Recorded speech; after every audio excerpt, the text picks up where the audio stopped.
A round of applause for His Excellency.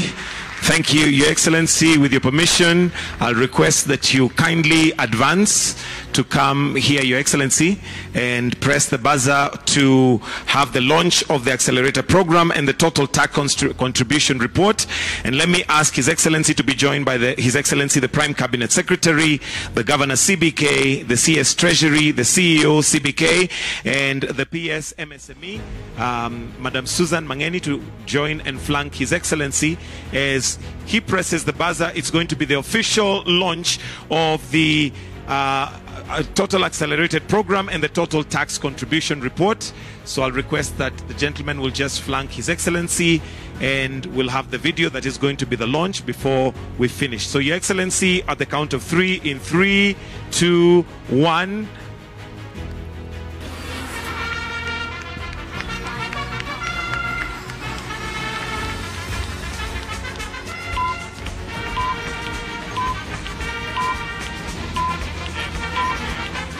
Remarks, Your Excellency. It is now my honor to request the members to be upstanding so that we can usher you to the podium to make your remarks. Asante sana. A round of applause will do. Thank you very much. Let's take our seats. Asante sana. Thank you.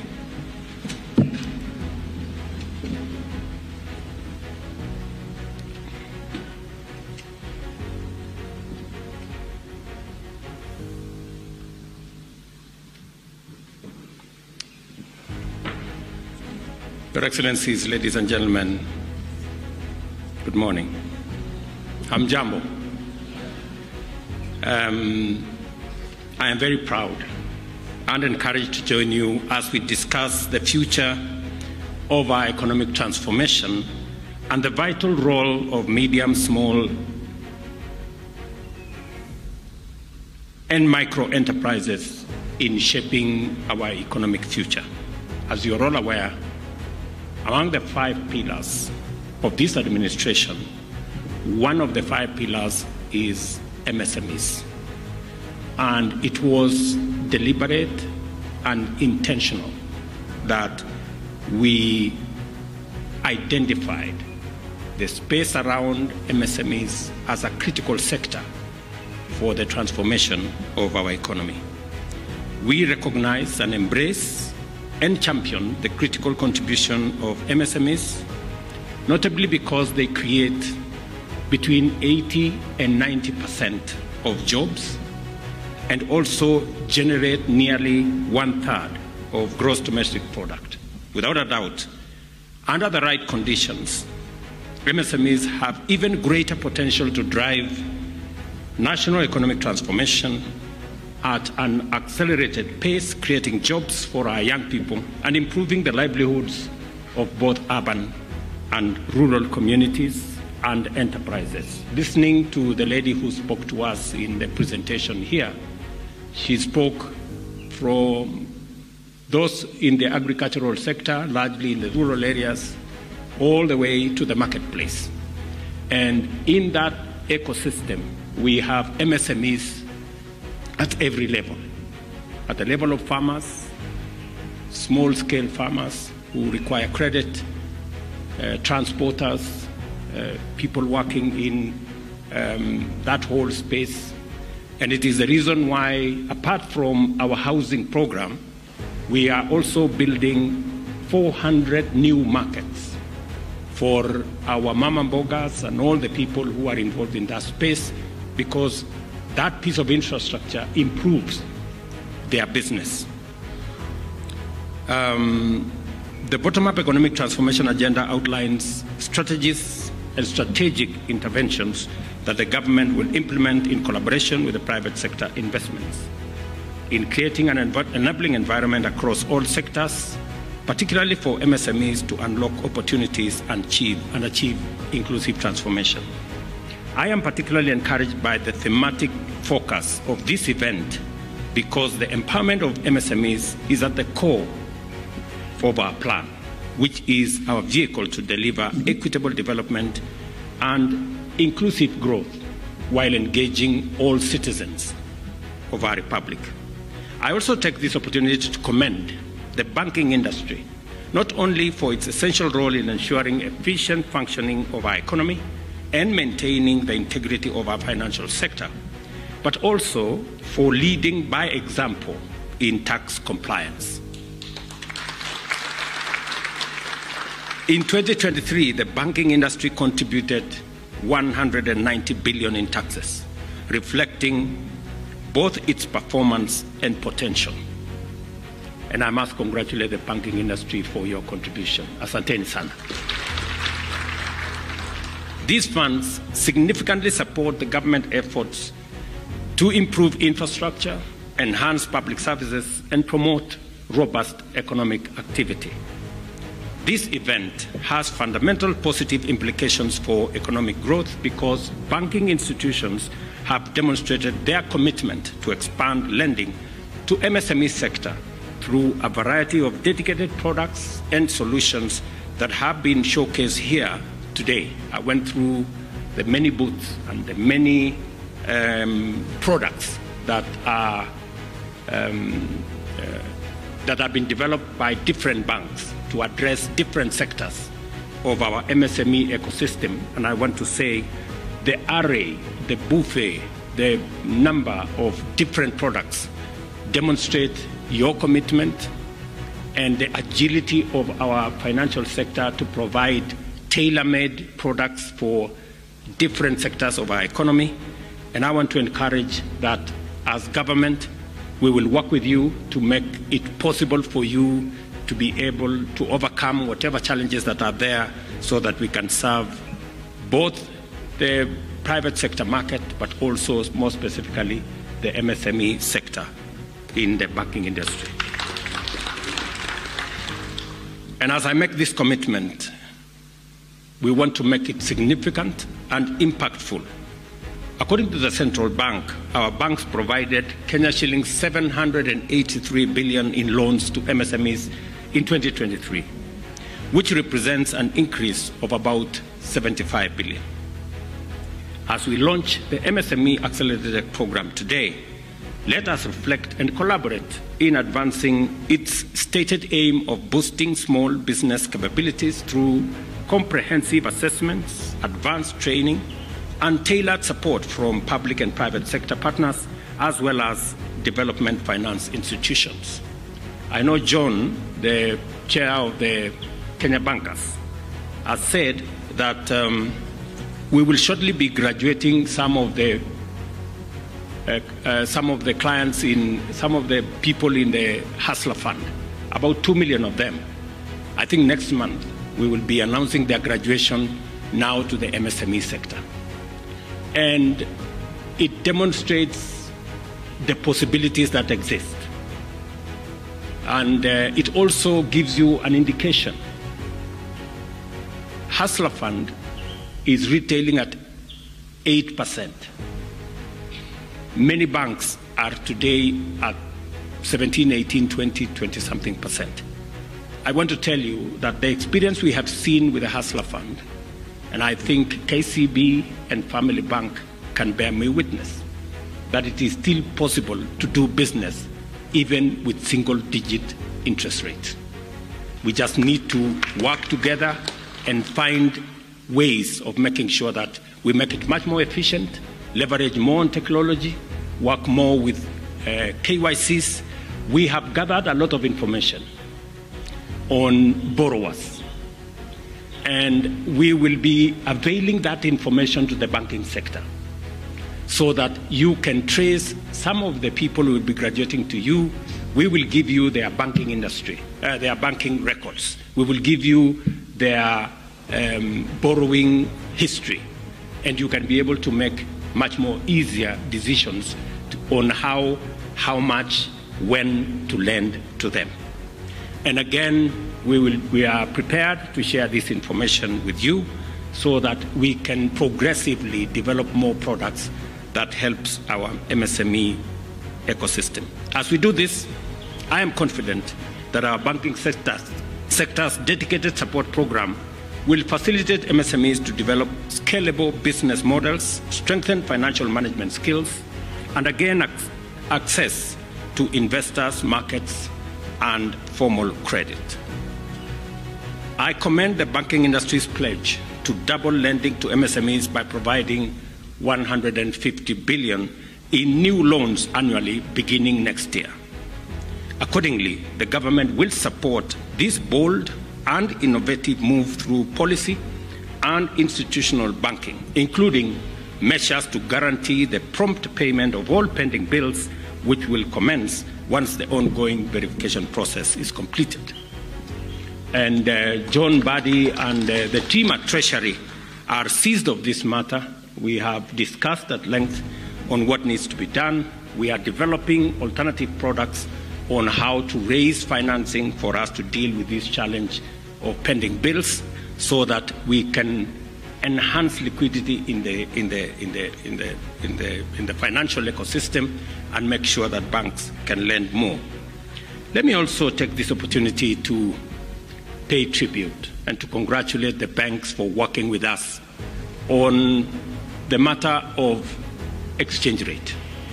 I know that early this year we had a very robust engagement led by the central bank, and I must commend all the banks who came to the table and worked with us to make sure we deal with the challenge of interest rates.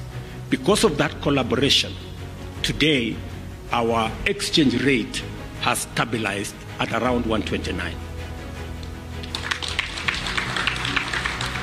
I must commend you, because it had gone all the way to 165, 167.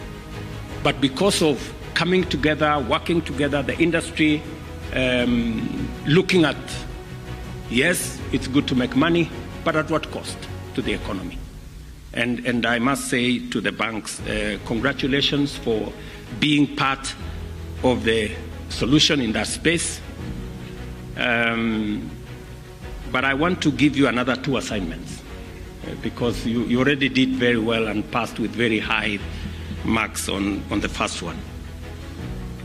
Now it is another opportunity for us to work together around improving manufacturing.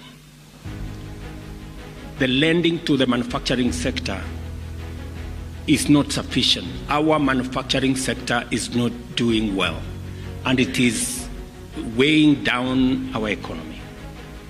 And it is the reason why we had interventions that we had worked with you. And I am happy that, again, we now have a business bill that will go to the House that has all the thoughts and ideas and suggestions of industry on how we can provide a better environment for business to thrive. And this bill will contain many of the aspects that will support the industry. We've taken ideas from manufacturers, we've taken ideas from traders, we've taken ideas from investors, so that we can provide a better working environment, a better investment climate, and an enabling business ecosystem to support our manufacturing, trade, and investment. I want to encourage industry to work with the Ministry of Investment, Trade and Industry so that we can together, again, fashion a new space for business to thrive.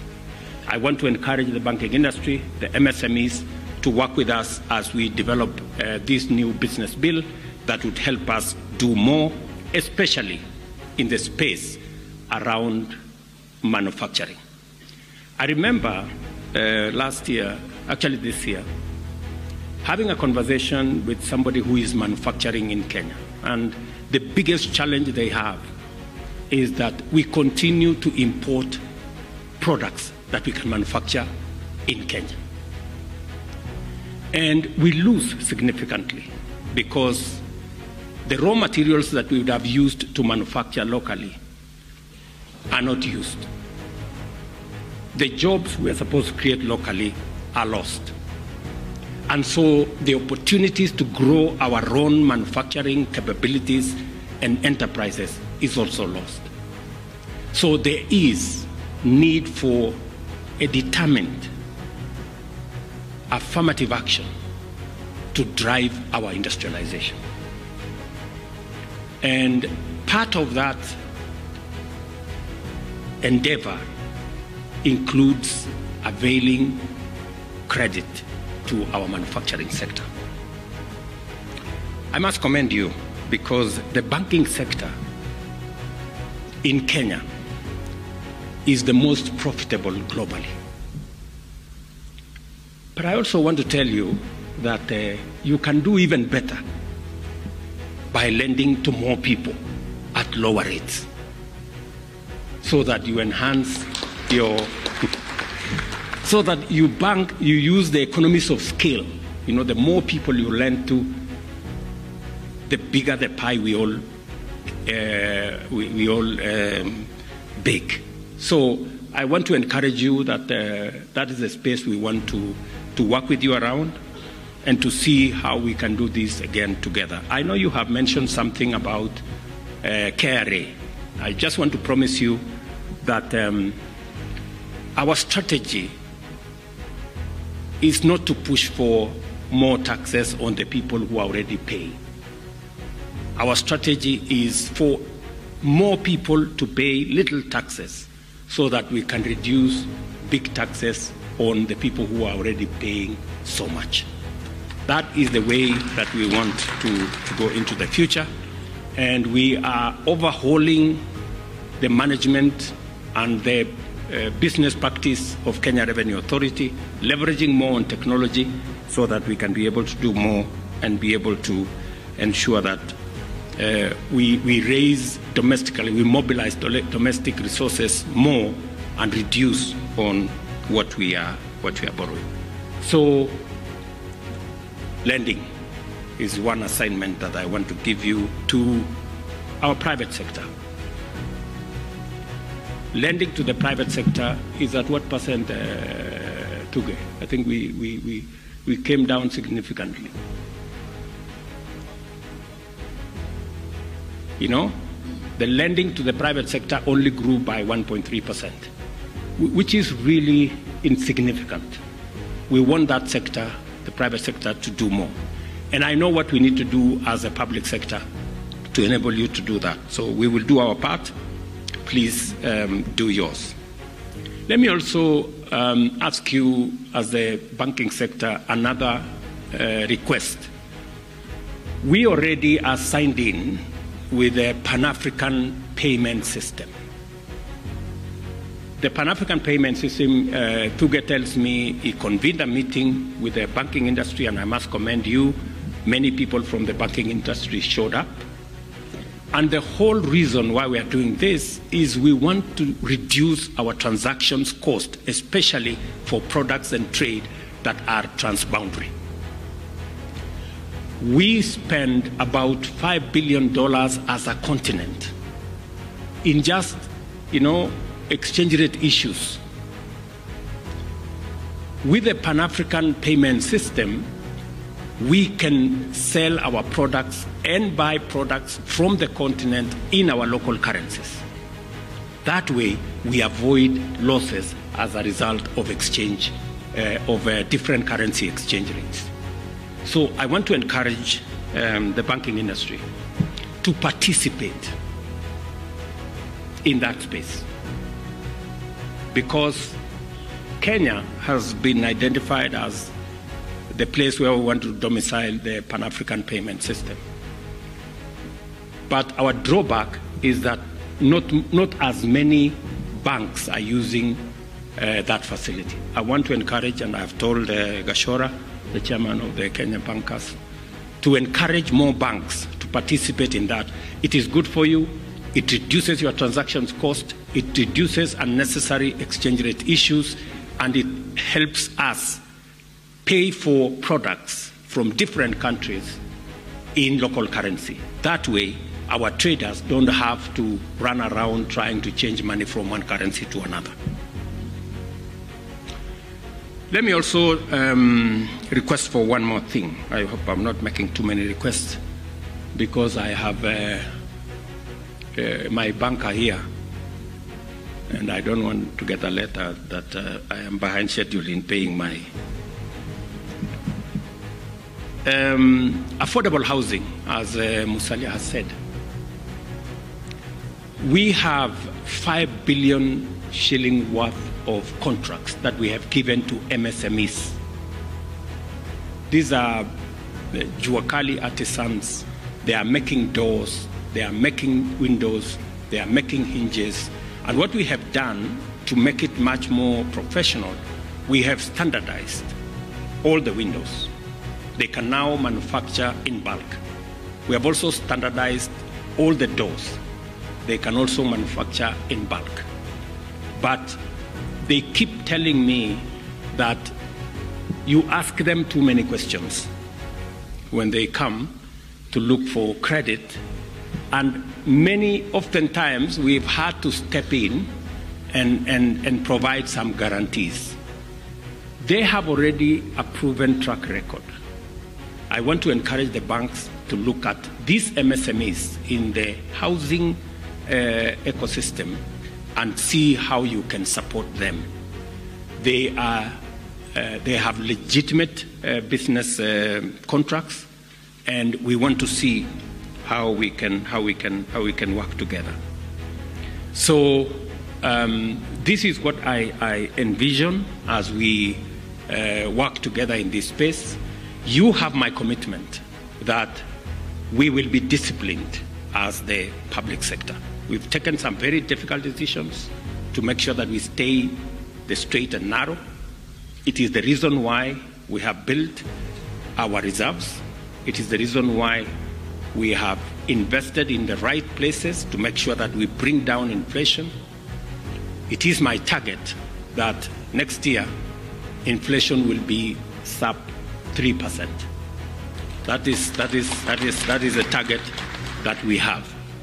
And as we bring down inflation and reduce the cost of living, as we stabilize the exchange rates and make sure that we are much more predictable, and as we now work together with you on making sure that we lower interest rates, because that is the trajectory globally, we should be able to be in better space. And you know what? I mean, the international financial system already recognizes that our fundamentals are right. That is why there are inflows of investments into Kenya.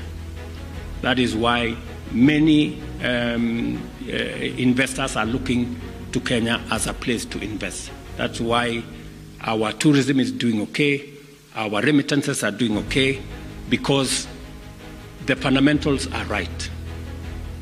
We need to believe in ourselves more than currently we are doing. We need to be much more positive about our country. How come others believe in us more than we believe in ourselves? You know, that's the question we need to ask ourselves. How can people out there believe in us and believe in our country and believe in Kenya more than we as Kenyans believe in ourselves? I think that's a challenge that we have, and the banking sector can lead the way. Finally, I urge the National Treasury and the Ministry of Cooperative and MSME Development to align policies in order to provide sustainable framework for engaging with opportunities for transformation and addressing the challenges of MSMEs that they face in accessing credit. And I encourage them to work with you as the banking industry so that we can foster and broaden inclusion of stakeholders in the financial services sector and bring the MSMEs on board. I want to thank you very much for what you're doing, and you can take it from me that from the public sector we will do what we must, and we will also leverage on technology to make sure that we don't lose the resources that you have raised for us to use in ensuring that we do what we must do as a country. Otherwise, asanteni sana. I wish you well as you continue this meeting, I am very happy with what the banking sector is doing, especially in contributing to our domestic mobilization of resources, and also what you're doing to support our MSME sector, the biggest sector we have in Kenya. Asanteni sana, and God bless you.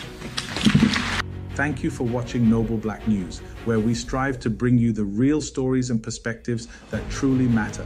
If you found this video insightful, don't forget to give it a thumbs up, share it with your community, and leave your thoughts in the comments below. We'd love to hear from you. Make sure to subscribe and hit the notification bell so you never miss out on our latest content. Together, let's continue to uncover the untold stories and celebrate the achievements of the global Black community. Stay tuned for more powerful stories. Until next time.